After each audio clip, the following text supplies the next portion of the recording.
against this right back, Charlie. Definitely.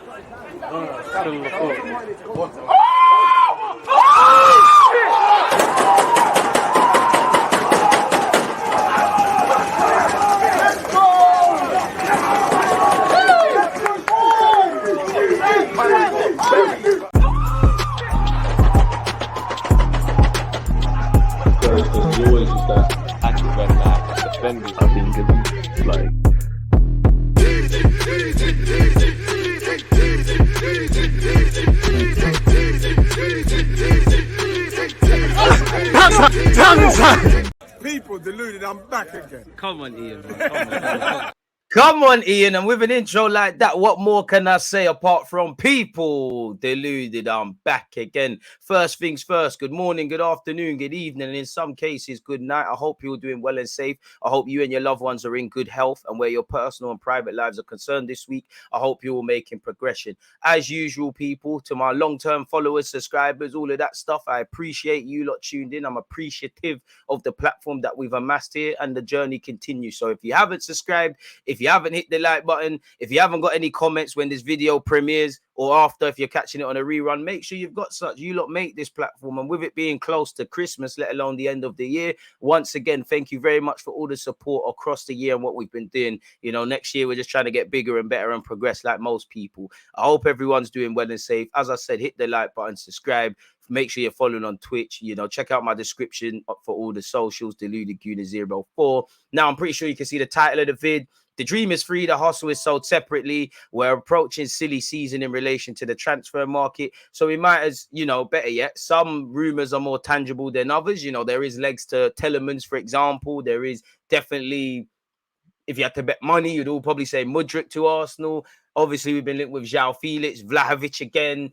All of these, Milinkovic, Savic, Locatelli, Zanolio, bare names that I'm sure many Arsenal fans would want to bring in. But again, the dream is free. The hustle is sold separately. Until people are holding shirts, we don't know anything. But if nothing more, it's a talking point and it's a chance for us to link up. So again, any questions, talking points, make sure you're commenting them. Let me share my screen and stop rambling with you lot, people, and get into why you're actually here. Well, I'm sure you're not here to hear me listen to King Von. So let's go to the next page. RIP. Club director confirms Arsenal want to sign his incredible attacker he fancies Gunners move to. Now, Giuseppe Lebelate, you know, obviously sensationalizing the headline, but he's not necessarily wrong. We know Mudryk is keen to join Arsenal. We know Arsenal want to sign him. We just need to dot I's, cross T's and get fees agreed. And you know, them sort of things there. Arsenal, as you know, have been heavily linked with Mudryk in recent months. There was talk of the Gunners swooping for the Shakhtar, the next star in the summer, blah, blah, blah. I think we've all heard that already. The sporting director of Shakhtar has admitted that Arsenal have been eyeing him. Let's see if this, what's this original article saying here?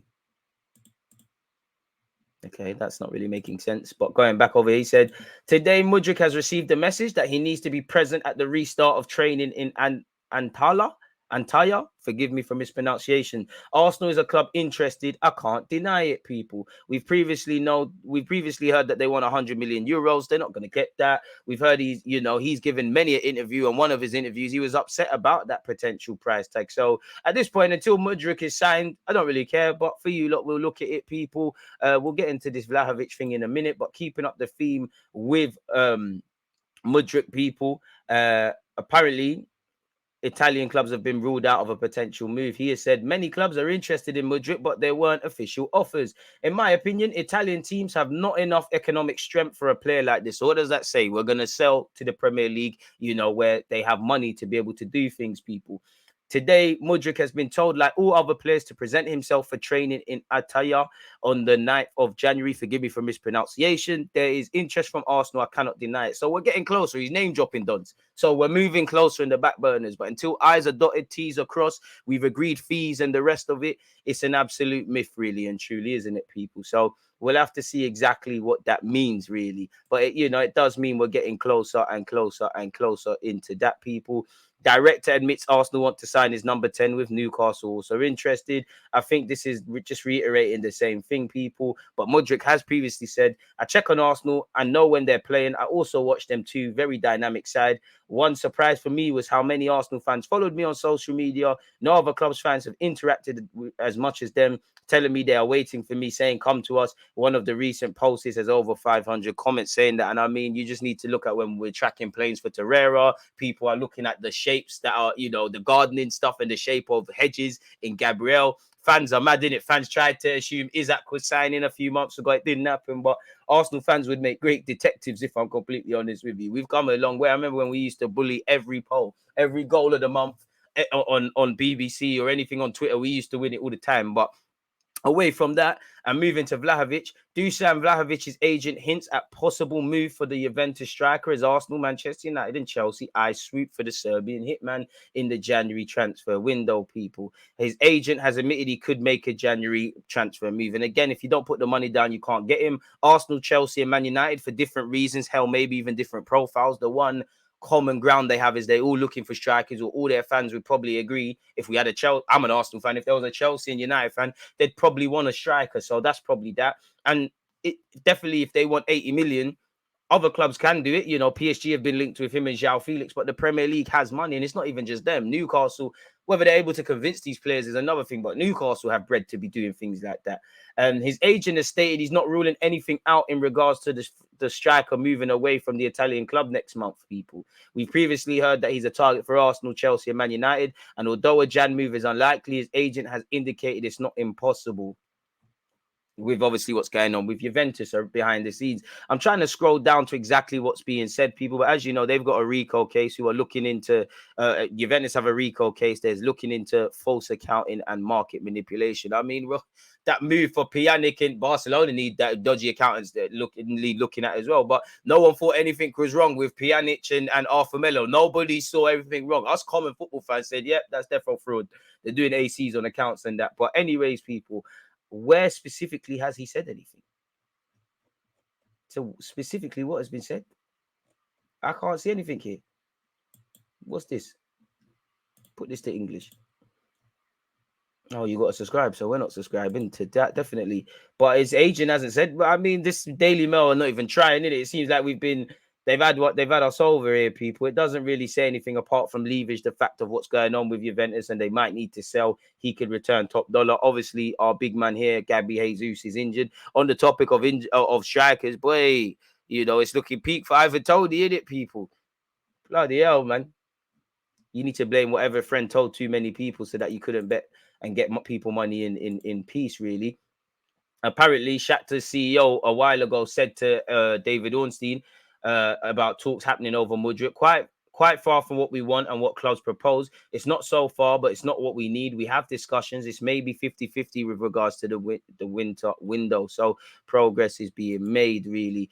Allegedly, people, Arteta could now land top target for 53 million at the Emirates. Arsenal could land Shakhtar the next Mikhailo Mudryk at the Emirates Stadium by parting with 53 million. Allegedly, what has Ben Jacobs, who's probably kept the lights on in his house, just talking about Mudryk for months.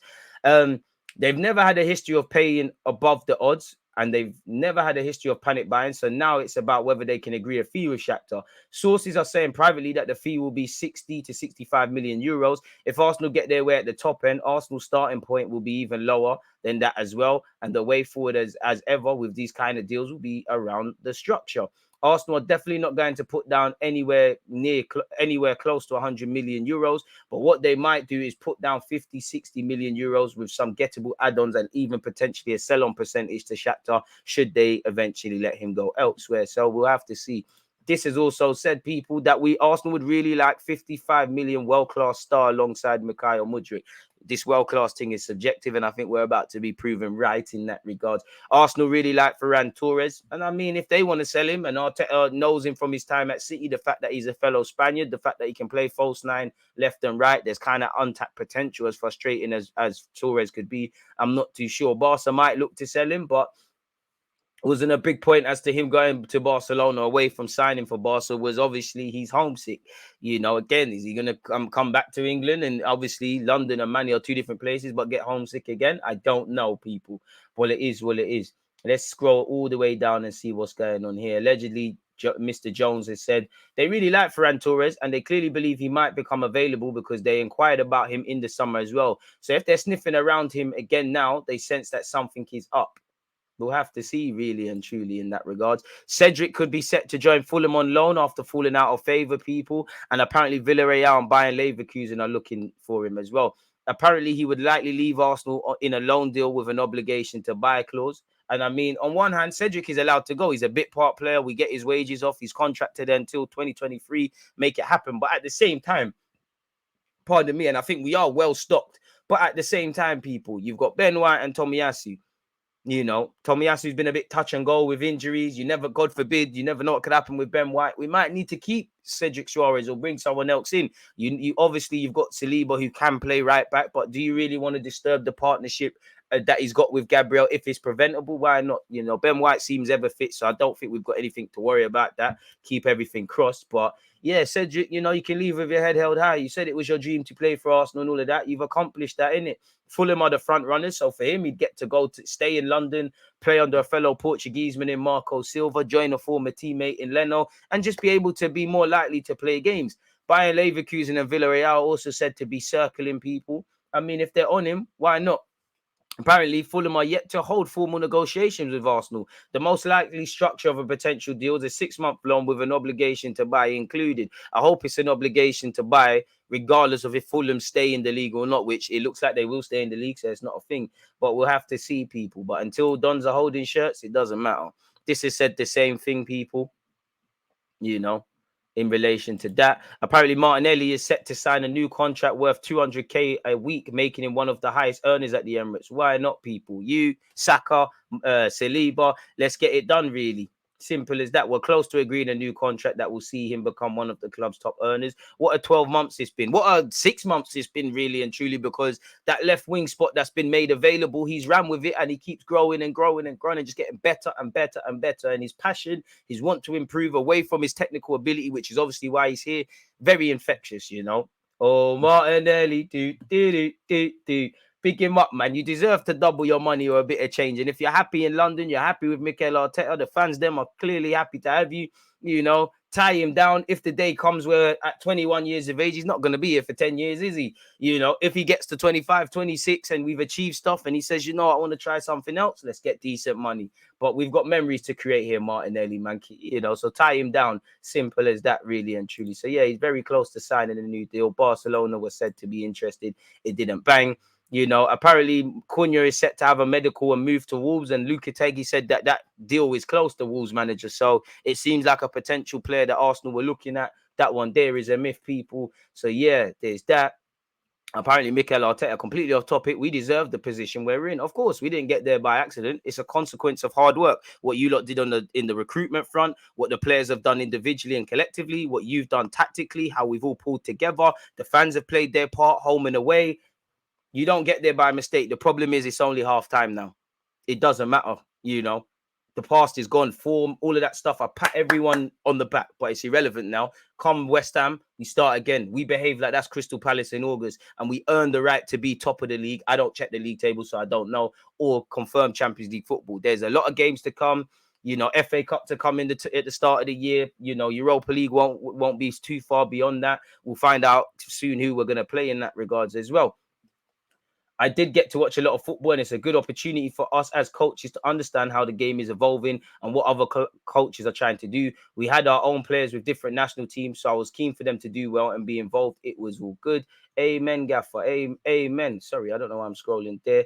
Me and the coaching staff talked about a few things. The first is that we needed some rest, and it was almost compulsory for all of them to have some rest. Of course, be with your family, take a second to breathe, take a second to really comprehend how far you've gone and how far we want to go, mentally recharge, physically as well. We get back on the boat. Then we decided to analyze what we've been doing in the first part of the season to get a good understanding of where we are. Is it something that we need to continue doing? Are there things that we can still develop? Yes, unpopular opinion, I would say goals. You know, and check out my other YouTube videos. I've been specific on that, so I'm not going to ramble on about that. We also got, and defensively, we've also got other people to assess how we're doing as well. We looked at other sports. Then it was time to prepare the pre-season that we had in Dubai with the friendly matches. We had a lot of players at the World Cup. We only had 10 players here at Colney. So the fact that we could change the environment, it was great. We allowed some families to participate and spend time with us as well. We trained hard. We had 2 very competitive matches. We could load the players with minutes. It was great. Our players loved it. Obviously, having 4 weeks here in London and trying to break it up a little bit is something that they really appreciate. It worked as well because some players went straight from Qatar to Dubai. It was a good decision. It's true. In relation to Jesus, it's a huge blow for us. Obviously, he's such an important player. He's brought something very different to the team, and it's impossible to replace him. Amen. But we're going to have to try. But we have other options, other alternatives. We'll try to get that sorted. The transfer window is another option. So that said, you know, we might try to see how Jesus recovers.